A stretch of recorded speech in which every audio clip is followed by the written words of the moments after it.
first to know when we release a new webisode. Sign up to follow us on Twitter, Facebook, or to receive our email updates.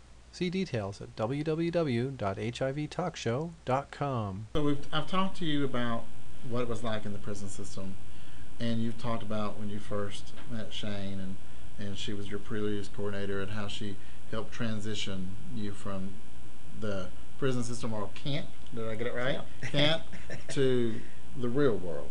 Right. So now that, what are your challenges now? Now that you're out into the real world, what are your challenges now? Well, I just want to say first that Shane was a prayer answered, because on,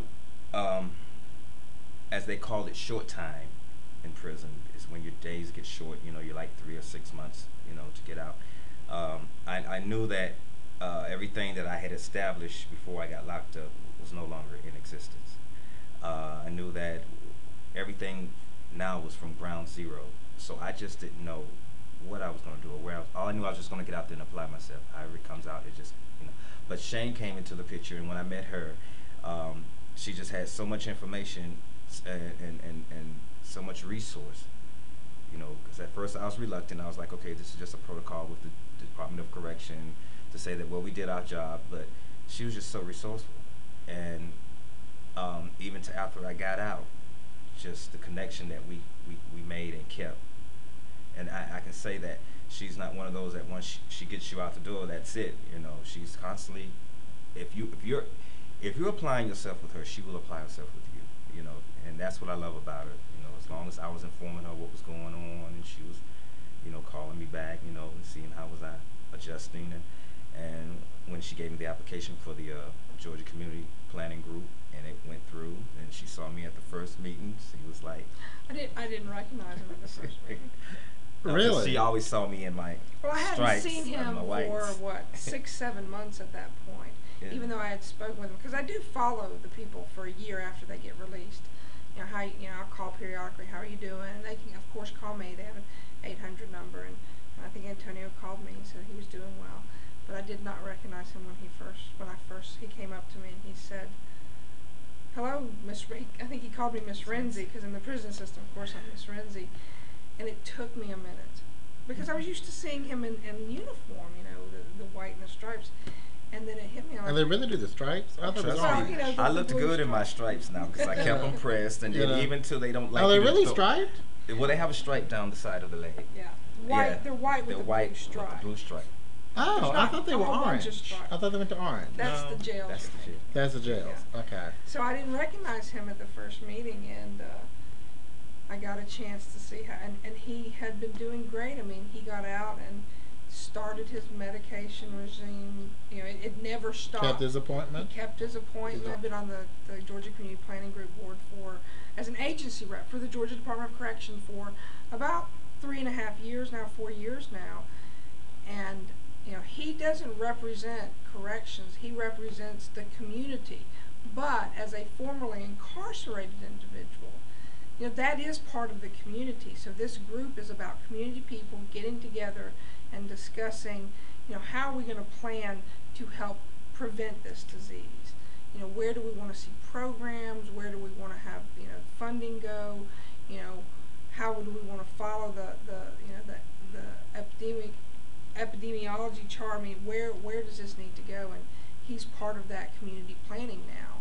So you've changed your life. You went from the prison system to... Right. Actually, I went back to the calling that I started at in the beginning before I got distracted and went to prison. And which calling is that? And that calling was, I was an HIV prevention counselor, and I love working with the children in the neighborhood. And I had started a youth ministry organization called the CTF Crusade.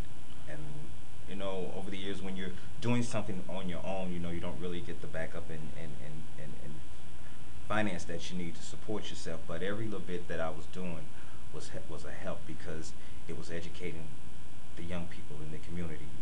And I couldn't really discuss sex or anything with the children, but I could always put on workshops that gave the image of positive thinking, you know, right choices, and those are the type of workshops that I tried to do in the community. So once I got out with the Georgia Community Planning Group, and being the secretary on the intervention committee, that also gave me the leeway to say, well, okay, I know what's going on and what's the latest update, and that way it puts another notch in my belt as far as the knowledge and education that I have to pass on to others. Now, one of the things that we always want to talk about is one of the goals of the shows is prevention.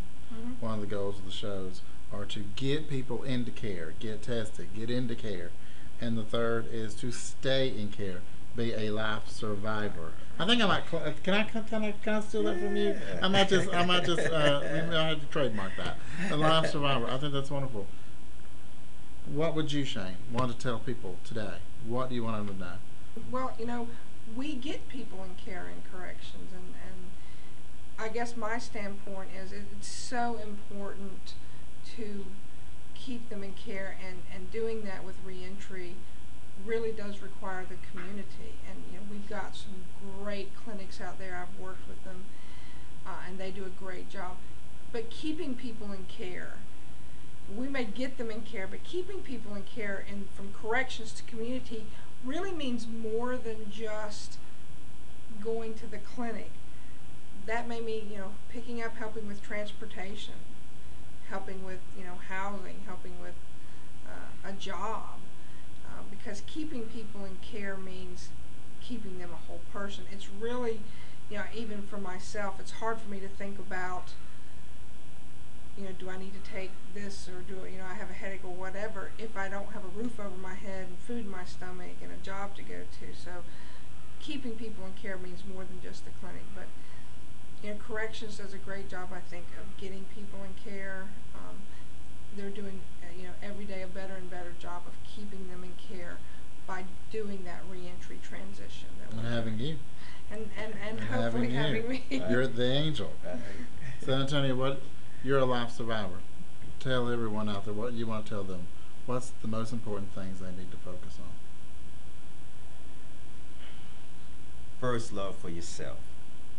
Respect. I come to find out to have respect for yourself is not to be ashamed of this disease, because people are living with it today. And I find that when you are open and honest about it, you can't tell everyone, of course, but those that you feel that are important in your life and that you feel that it's a need to, I say, go for it. For me, I found out that it shed a lot of light on the anxiety of how are they going, because people seem to respect that when you just come straight out and be honest with them, and well, this is who I am as a person, and this is what I live with every day. And right off the bat, people tell me, well, I got much respect, much love for that, because you didn't have to share that with me. And I don't mind, because if there was a such thing, I say I am the poster child. Yeah. Well, yes, that's all right. That's a great poster child to be. He's also a poster child for the staying on medication. He's a lifetime survivor. That's your phrase, right? Lifetime. And And right now, I've gone from a 65,000 viral load to an undetected. Speak. Yes. Yes. Undetected viral load. Wonderful. So. That is well. And I think that's true. I think that if you stay on your medications, and it is a challenge, but it can change and save your life. Mm-hmm. I think that's wonderful. I want to thank y'all for coming on. Y'all have been a great people. I have learned so much. And I also want to thank the Department of Corrections. They let you come on today. Yes, they did. And I want to thank them for making sure you're there. You have made a difference and helped him in so many ways, and I have gotten to know him, and he's a wonderful man. And I want to thank you, but I really want to thank the Department of Corrections. I hope they hire more of you and clone you and just put you all over the state. And if there's anything they need from us on our show to help our governor or our legislators give y'all more money, then I'm all for it. So I think that it's wonderful that they are actually there. And DHR and the RIMAC grantors and all those people are working collaboratively to make sure you're there. With you being there, I feel much more safe and confident with everyone. Well, thank you. Especially people with HIV. And thank y'all. Thank you for coming and tuning in, and we'll see you next time.